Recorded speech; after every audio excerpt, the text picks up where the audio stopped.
ఓం నమ శివాయ శ్రీమాత్రే నమ. మిత్రులకి శ్రేభిలాషులకి అలాగే నన్ను ఇంతగా ఆదరిస్తున్న యూట్యూబ్ ప్రేక్షకులందరికీ కూడా పేరు పేరు ధన్యవాదాలు.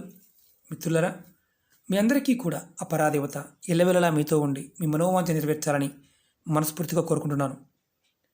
చాలామంది మిత్రులు మెయిల్స్లోను కామెంట్స్లోను గురువుగారు మాకు ఏ పని చేసినా అడ్డంకులు వస్తున్నాయి, అలాగే మాకు విపరీతంగా ఆర్థికంగా మానసికంగా సమస్యలు విపరీతంగా ఉన్నాయి, మాకు పనులు ఎందుకు ఆగిపోతుందో తెలియడం లేదు, మేము భగవద్నామం జపిస్తున్నాము, అలాగే దేవాలయాలకు వెళ్తున్నాము, చాలా వరకు ప్రయోగాలు చేస్తూనే ఉన్నాం, కానీ అడ్డంకులు వస్తున్నాయి, ఎలా తొలగించుకోవాలి అని చాలామంది అడగడం జరిగింది.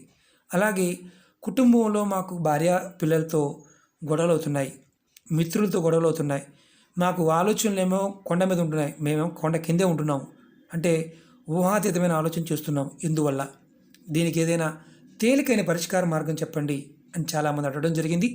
ఈరోజు మనం ఒక అద్భుతమైన తేలికైన పరిష్కార మార్గం మనం తెలుసుకుంటున్నాం. మనకి రేపు జనవరి 2వ తారీఖు మనకి సంకటహర చతుర్థి, అంటే రేపు శుక్లపక్షంలో వచ్చే చతుర్థి సంకటహర చతుర్థి అంటారు.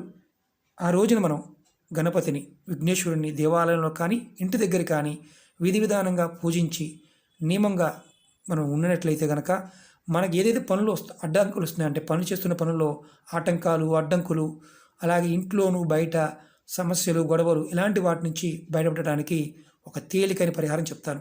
అసలు ఈ సమస్యలు ఎందుకు వస్తాయి, ఇలాంటి అడ్డంకులు ఎందుకు వస్తాయి అనేది పెద్ద క్వశ్చన్ మార్కు. కారణం ఏంటంటే మన జాతకంలో రాహువు కేతువు ఈ 2 గ్రహాల యొక్క ప్రభావం అధికంగా ఉన్నప్పుడు ఇటువంటి సమస్యలు ఎదురవుతాయి. మనం మామూలుగా ఇలాంటి అడ్డంకులు ఎదురవుతున్నప్పుడు చాలా వరకు మనం స్వామివారి వ్రతం చేసుకుంటూ ఉంటాం. అందులో సంకటహర చతుర్థి వ్రతం ఈ పూజా విధానం కూడా మనకి దేవాలయాల్లో వింటూ ఉంటాం, మనకు చెప్తూ ఉంటారు.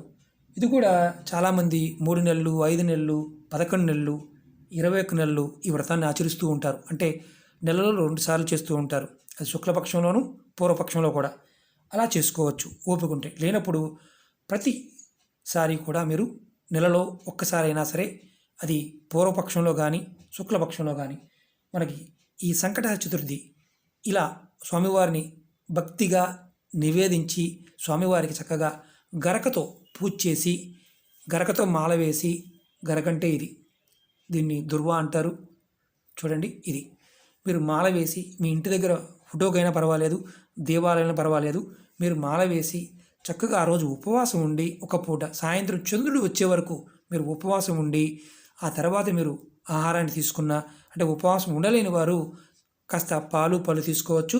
ఆ సమయంలో ఆ రోజు మొత్తం కూడా స్వామివారి మంత్రాన్ని జపం చేస్తూ ఉంటే మీకు అద్భుతంగా ఆటంకాలు తొలగిపోతాయి. ఇలా మీరు ఆడవారైనా మగవారైనా చేయవచ్చు, నెలసరి ఉన్నప్పుడు మాత్రం చేయకూడదు. అలాగే మీకు వ్రతం చేసుకోవాలంటే మీ దగ్గరలో ఉన్న దేవాలయానికి వెళ్ళి పూజారి గారిని అడిగి, మేము ఇలా చేసుకుందాం అనుకుంటున్నాము, మాకు వ్రతానికి కావలసిన సామాగ్రి గురించి వాటి వివరాల గురించి తెలుసుకోండి. దీంట్లో గుర్తుంచుకోవాల్సింది ఏంటంటే తలస్నానం కంపల్సరీగా చేయాలి, ఉదయం తలస్నానం చేయాలి. తర్వాత మీ ఇంట్లో చేస్తున్నప్పుడు చెప్తాను తేలికైన ఉపాయం. మీ ఇంట్లో ఇలా స్వామివారి ముందు మీరు చక్కగా అలంకరించి మీకు పత్రాలు అలాగే ఈ గరకతో చక్కగా స్వామివారికి మాలగా వేయండి. మాలగా వేసిన తర్వాత స్వామివారికి నివేదన చేయండి, దీపారాధన చేయండి. దీపారాధన చేసిన తర్వాత మీరు స్వామివారికి పళ్ళు పలహారం అంటే మీరు నైవేద్యాన్ని సమర్పించండి. సమర్పించి మీరు మీ మనసులో ఉన్న కోరికలు నివేదన చేసుకొని స్వామివారికి గణేష స్తోత్రాన్ని, అంటే సంకటనాశన గణేష్ స్తోత్రం ఉంటుంది, దాన్ని చదువుకోండి. లేదంటే మనకి వ్రతకథ కూడా ఉంటుంది, సంకటహర చతుర్థి వ్రతకథ, దీన్ని కూడా మీరు చదువుకోవచ్చు. మీకు నెట్లోనూ ఆన్లైన్లోనూ ఇది దొరికిస్తుంది. మీరు చక్కగా మీరు ఇలా చేస్తూ ఉంటే ఖచ్చితంగా మీకు సమస్యల నుంచి బయటపడతారు. అలాగే మీరు మామూలుగా వ్రతం చేసేవారికి నియమ నిబంధనలు అన్నీ కూడా కరెక్ట్గా పాటించాలి. పాటించినప్పుడు మాత్రమే మీకు ఫలితం అనేది వస్తుంది. ఏదైతే అడ్డంకులు ఎదుర్కొంటున్నారో ఆ అడ్డంకులన్నీ కూడా తొలగిపోతాయి. అలాగే కుటుంబంలో ఉండే సమస్యల నుంచి కూడా బయటపడతారు. మీరు దేవాలయానికి వెళ్ళి కూడా ఈ వ్రతాన్ని చేసుకోవచ్చు. మీరు ఆలయానికి వెళ్ళలేని వారు ఇంటి దగ్గర కూడా ఈ వ్రతాన్ని ఆచరించవచ్చు. అలాగే మనకి మామూలుగా ఏంటంటే ఈ వ్రతంలో మనకి స్వామివారి ముందు ఇంట్లో చేసుకునేవారైతే ఒక ఎరుపు తెలుపు గుడ్డ ముక్కల్ని అంటే మనకి జాకెట్ ముక్కలు దొరుకుతాయి కదా, తీసుకొని వాటి చక్కగా పసుపు కుంకుమతో అలంకరించి తర్వాత దాని మీద మనకి ఏదైతే ఎదురుగా స్వామివారి ముందు మనసులో కోరిక తలుచుకొని మనకి ఒక ఇంట్లో ఉండే రోజు వాడుకునే బియ్యం ఒక 3 పిడికల బియ్యాన్ని తీసుకొని గుడ్డలో వేసి ఆ తర్వాత స్వామివారికి తాంబూలాన్ని సమర్పించాలి. అంటే తమలపాకు, ఒక్క, ఖర్జూరం, అలాగే దక్షిణ మనం తాంబూలాన్ని సమర్పించి మనసులో ఉన్న కోరికని కోరుకొని మూటగా కట్టి స్వామివారి ముందు ఉంచాలి. తర్వాత సాయంత్రం స్నానం చేసి మళ్ళీ అది కూడా మీరు గుర్తుంచుకొని స్నానం చేయాలి. తలస్నానం చేసి స్వామివారికి మళ్ళీ పూజ చేసి మీరు ఈ రోజున గరకతో ఎంతగా పూజ చేస్తారో అంత అద్భుతమైన ఫలితాన్ని పొందుతారు. తర్వాత మీరు హోమం చేయగలిగే ఓపిక ఉంటే హోమం కూడా చేసుకోవచ్చు. మీరు సూర్యాస్తమయం అయిన తర్వాత చక్కగా మళ్ళీ స్వామివారికి పూజ చేసి స్వామివారి ముందు పెట్టిన ఏదైతే బియ్యం ఉన్నాయో వాటితో మీరు చక్కగా ప్రసాదాన్ని తయారు చేసి మీరు స్వామివారికి నివేదన చేసి తర్వాత మీరు దాన్ని ప్రసాదంగా తీసుకోవచ్చు. ఎందుకంటే ఇది కూడా మీరు గుర్తుంచుకోవాల్సింది సాయంత్రం సూర్యుడు అస్తమించిన తర్వాత మాత్రమే చేయాలి. అది కూడా దీపం వెలిగించి మీరు మనం పొద్దున ఎలాగైతే చేసామో అలా చేసుకోవాలి. నియమ నిబంధనలతో చక్కగా చేసినట్లయితే మీకు ఖచ్చితంగా విఘ్నాలు తొలుగుతాయి. మీకు ఏదైతే చేస్తున్న పనుల్లో ఆటంకాలు తొలగి ముందుకు వెళ్తారు. ఒకటేంటంటే నియమం ప్రకారం మనం బియ్యాన్ని ముడుపుగా పెట్టాం కదా, ఆ బియ్యాన్ని మనం చక్కగా పాయసం అన్న పాయసం అంటే పొంగల్ తయారు చేసి స్వామివారికి నివేదన చేసిన తర్వాత మాత్రమే మనం ప్రసాదం తీసుకోవాలి. ఎవరైనా కుటుంబంలో ఎవరైనా చేయవచ్చు. గరకతో మాత్రం ఖచ్చితంగా చేయండి. రాహుకేతువుల నుంచి వచ్చే సమస్యల నుంచి బయటపడి తీరుతారు. ఇలా మీకు వీలైనప్పుడల్లా ఈ వ్రతాన్ని చేయడానికి ప్రయత్నం చేయండి. మాకు ప్రతిరోజు చేసుకునే అవకాశం ఉంది గురువుగారు అనుకుంటే ప్రతిరోజు కూడా మీరు గరకతో స్వామివారికి మీరు మాల సమర్పించండి, గరక సమర్పించండి.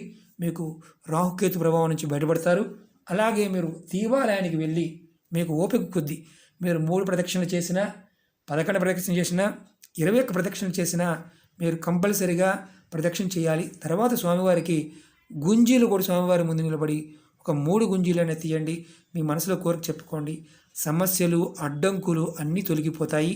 మీరు అనుకునే పనులు పూర్తవుతాయి. మీకు ఇంటి దగ్గర మేము వ్రతం చేసుకోలేమనుకునేవారు ఈ విధంగా కూడా చేసుకోవచ్చు. ఎందుకంటే విపరీతమైన ఆటంకాలు వస్తున్నాయి అంటేనే రాహుకేతు ప్రభావం అని అర్థం. గరకతో పూజ చేయటం వల్ల మీరు సమస్యల నుంచి బయటపడతారు. ఇది గుర్తుంచుకోవాల్సిన విషయం. ఓకే మిత్రులారా, మీరు ప్రయత్నపూర్వకంగా చేయండి. మిత్రులారా, మీకు ఈ వీడియో నచ్చినట్లయితే లైక్ చేయండి, నా ఛానల్ సబ్స్క్రైబ్ చేసుకోండి, పక్కనే ఉన్న గంట సింబల్ని యాక్టివేట్ చేసుకోండి, 10 మంది మిత్రులకి షేర్ చేయండి. చాలామంది మిత్రులు అనేక రకాల సమస్యల గురించి అడుగుతూ ఉన్నారు. నా వీడియోస్లోకి వెళ్ళండి, ఆచరించగలిగే దాన్ని మాత్రమే ప్రయత్నం చేయండి. మీకు 1కి 2 సార్లు ఫలితం రాకపోతే 3సారి ప్రయత్నం చేయండి. అప్పటికి రాకపోతే ఆ చేసే ఉపాయాన్ని ఆపేసి వేరే దాన్ని ప్రయత్నం చేయండి. ఎందుకంటే విఘ్నాలు ఉన్నప్పుడు, ఆటంకాలు ఉన్నప్పుడు, మన జాతకంలో రాహుకేతు ప్రభావం అధికంగా ఉన్నప్పుడు మనకు పనులను త్వరగా పూర్తి కావు. కాబట్టి విఘ్నేశ్వరుని ఆరాధించండి. ఖచ్చితంగా మీకు ఏది చేసినా ముందుకు వెళ్ళడానికి అవకాశం ఉంటుంది. ఓకే మిత్రులారా, ఓం నమః శివాయ, శ్రీమాత్రే నమః.